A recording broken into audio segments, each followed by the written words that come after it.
Malaysia 10 மலை முருகன் கோவில். மலை மேலே இப்போ ஏற போகிறோம்.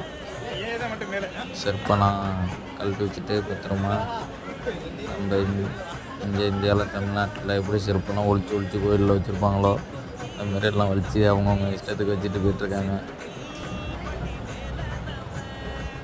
போவோம், இப்போ மேலே போவோம். சரியான க்ரௌடு.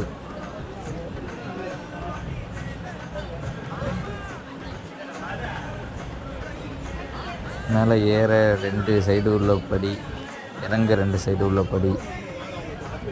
முதல்ல காலடி எடுத்து வச்சாச்சு. அதுதான் பேக்ரவுண்ட் அப்படியே, அதாவது மேலேருந்து மலை மேலேருந்து பார்க்குற மாதிரி கீழே அந்த சிலையோட பின் பக்கம் மேலே போவோம். எல்லாம் ஜோடியாக தான் வராங்க. என்ன பண்ணுறது, நம்ம தான் தனியாக போகிறோம்.